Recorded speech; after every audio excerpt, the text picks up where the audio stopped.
देखिए, मैं इसको एक बार मिस्टेक कट गया था। कह रहा है कि 9 कामा ए कामा बी कामा -6, ये सब एपी में है। अगर बेटा ये एपी में है तो क्या आप ऐसे नहीं लिख सकते हो क्या कि A-9 मतलब second term minus first term equal to third term minus second term equal to fourth term minus third term, ये तीनों आपस में इक्वल नहीं हो जाएंगे? एपी के अकॉर्डिंग यही तो होता है, कॉमन डिफरेंस सेम होते हैं।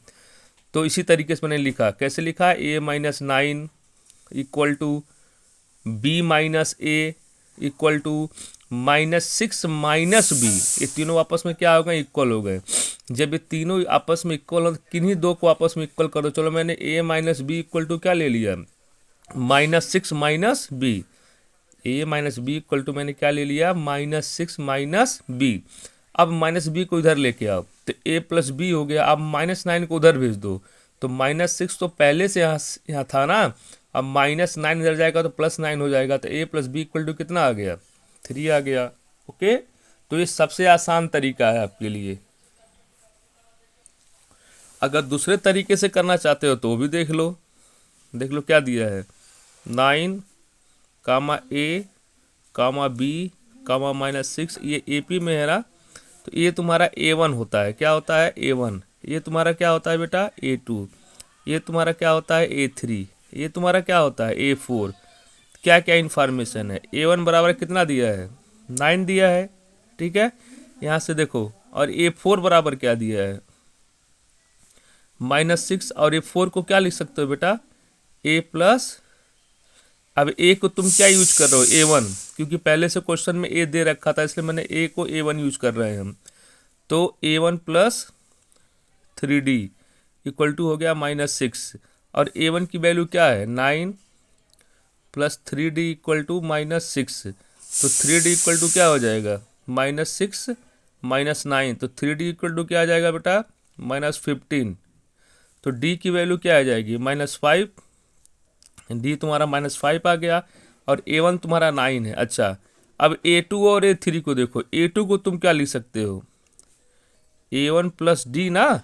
A2 को क्या लिख सकते हो, A1 प्लस डी, और A2 तुम्हारा क्या है, A है। देखो ना, A2 तुम्हारा क्या है, A है। A1 क्या निकाले हो, 9 प्लस डी कितना निकाले हो, -5। तो A की वैल्यू कितनी आ गई, 4 आ गया। इसी तरीके से देखो A3 क्या है, A3 का मतलब क्या होता है, A1 प्लस 2D।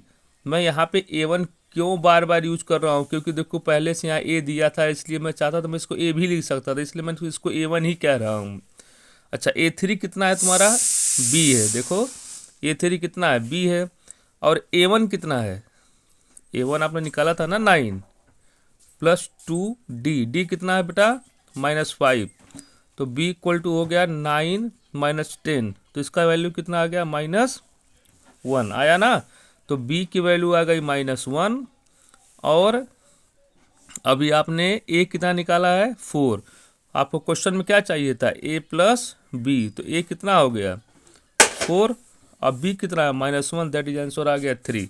अब आप देख लो कौन सा अप्रोच अप्लाई करोगे, ये वाला पहला वाला करोगे कि ये जो हम बताएं इस वाले अप्रोच को अप्लाई करोगे, जो आपको सही लगे। या तो इसको अप्लाई कर लो या तो इसको अप्लाई कर लो, दोनों करेक्ट है। अब आइए सेम को सेकंड क्वेश्चन देखिए बेटा, सेम उसी तरीके से है, ये भी क्वेश्चन पूछा हुआ है। कह रहा है कि फॉर व्हाट वैल्यू ऑफ के का वैल्यू क्या होगा, will K+9 2K-1 and 2K+7 are in consecutive term of an AP. कहने का मतलब इन शॉर्ट में ये है, अगर शॉर्ट में कहा जाए तो शॉर्ट में इसका मतलब ये है बेटा कि K+9 कॉमा 2K-1 कामा 2K+7, ये किस में है, एपी में है।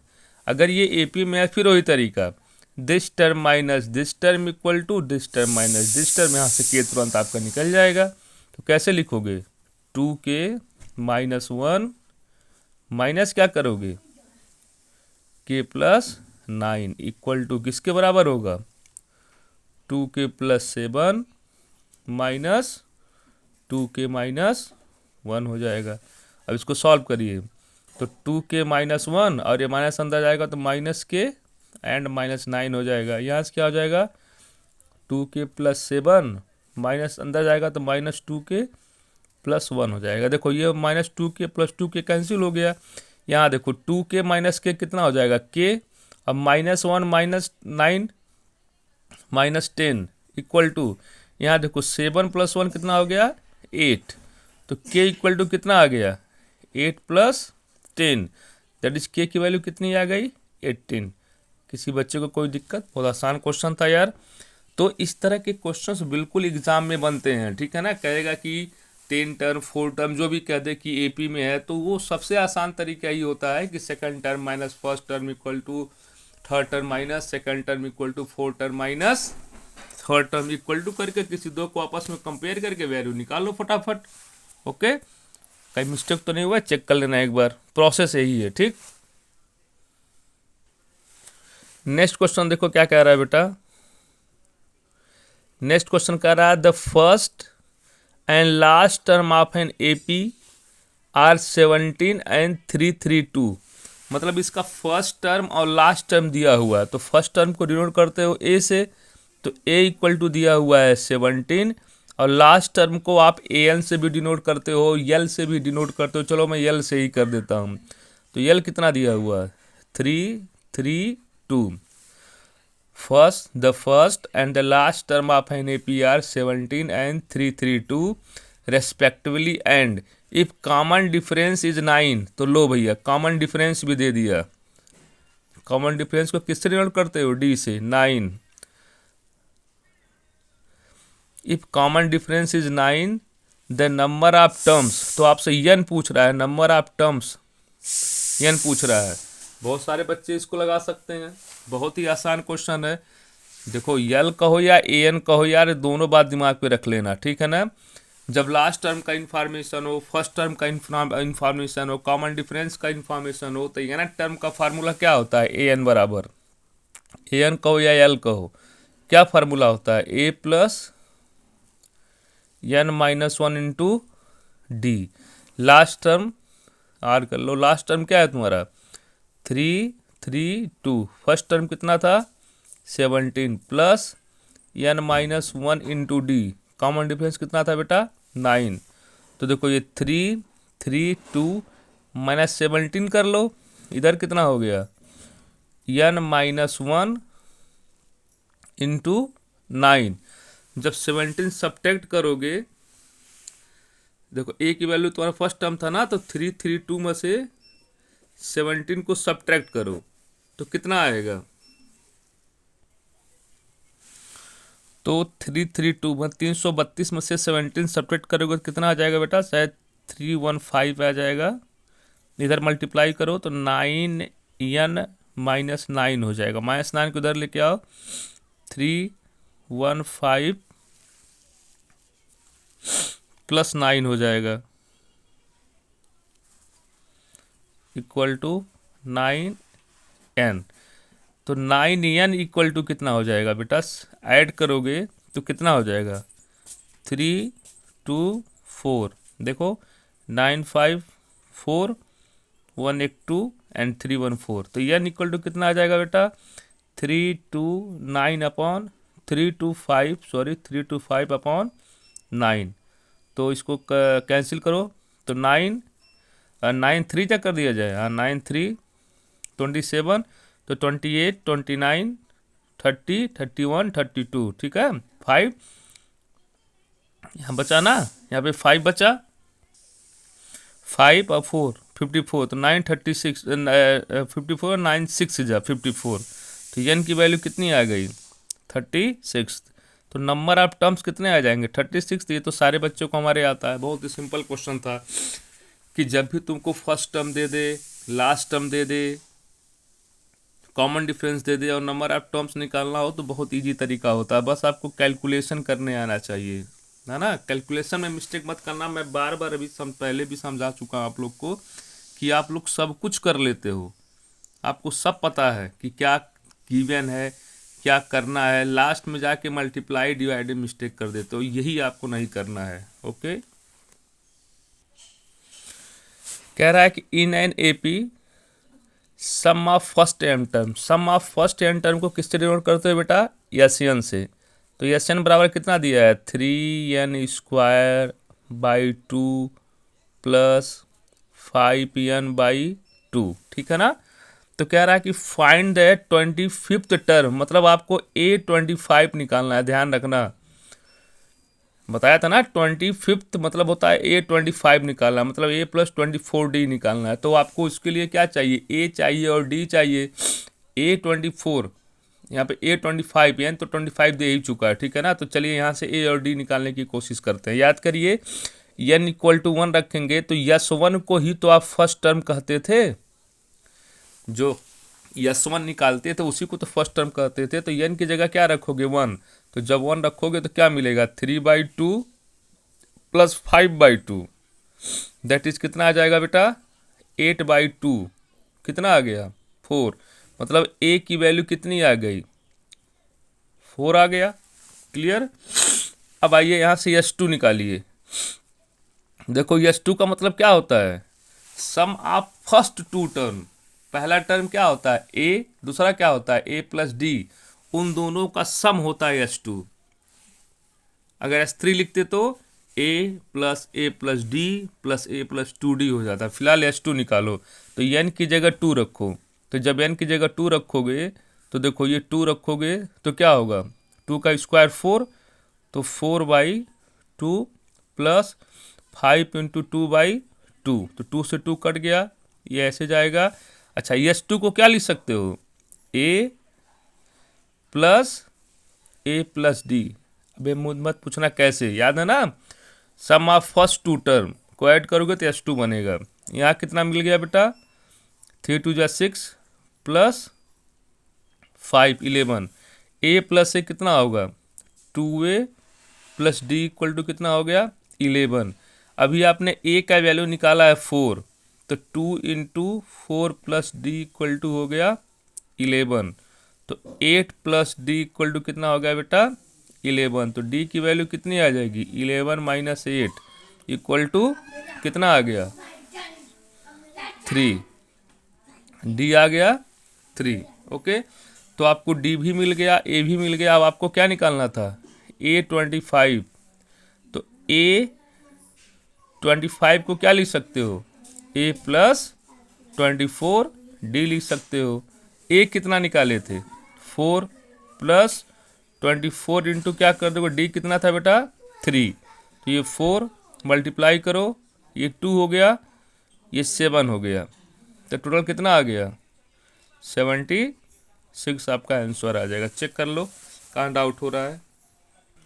आइए देखिए, बहुत ही इंपॉर्टेंट क्वेश्चन है ये, आपको एनसीईआरटी में मिलेगा क्वेश्चन। एनसीईआरटी में कहो या मतलब बोर्ड में क्वेश्चन आया हुआ क्वेश्चन है, कुल मिला के बोर्ड में पूछा हुआ क्वेश्चन है, बहुत गजब का क्वेश्चन है ये।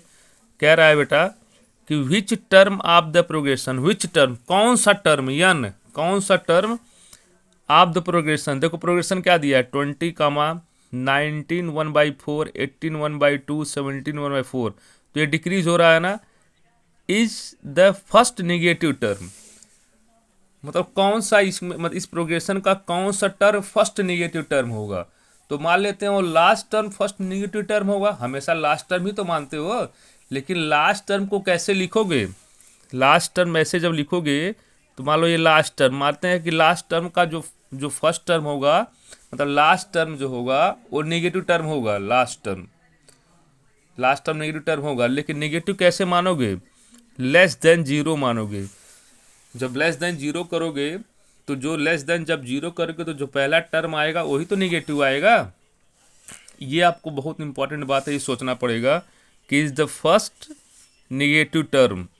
तो मान लेते हैं लास्ट टर्म निगेटिव टर्म है, लेकिन लिखोगे कैसे कि सर जो लास्ट टर्म an है वो लेस देन 0 होगा, तभी तो निगेटिव टर्म आएगा। चलो an का फार्मूला क्या होता है,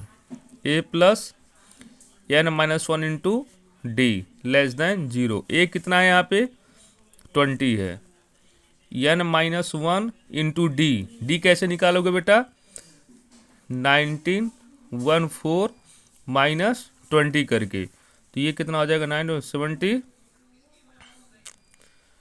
हाँ 77/4 ना, 19 4 जा 76 +1 तो 77/4 -20/4, ये हो जाएगा 77 - 80/4, दैट इज -3/4। तो कॉमन डिफरेंस कितना आ जाएगा, ये कॉमन डिफरेंस निकालने का रूल है। तो कॉमन डिफरेंस आ गया -3/4 एंड लेस देन 0 हो जाएगा। क्या करो, 4 का मल्टीप्लाई कर दो 4 का यहाँ पे, तो ये 80 हो जाएगा प्लस n-1 इंटू -3 अपॉन में क्या आ गया 4 लेस देन 0 हो गया। अब ये जो 4 है इधर जाके 0 बन जाएगा, तो क्या मिल जाएगा 80 plus n-1 and -3 less than 0 multiply करना, तो 80 - 3n और प्लस 3 लेस देन 0, तो 80 और ये 3 कितना हो जाएगा 83 - 3n लेस देन क्या हो जाएगा बेटा 0। तो क्या ऐसे लिख सकते हो क्या कि -3n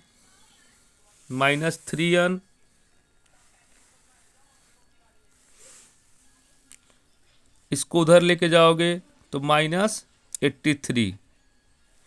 ध्यान रखना, एक्चुअल में ये जो इस तरह के लगे रहते हैं ना, इस तरह का ये जो ये रूल होता है इसे बोलते हैं इनइक्वालिटी।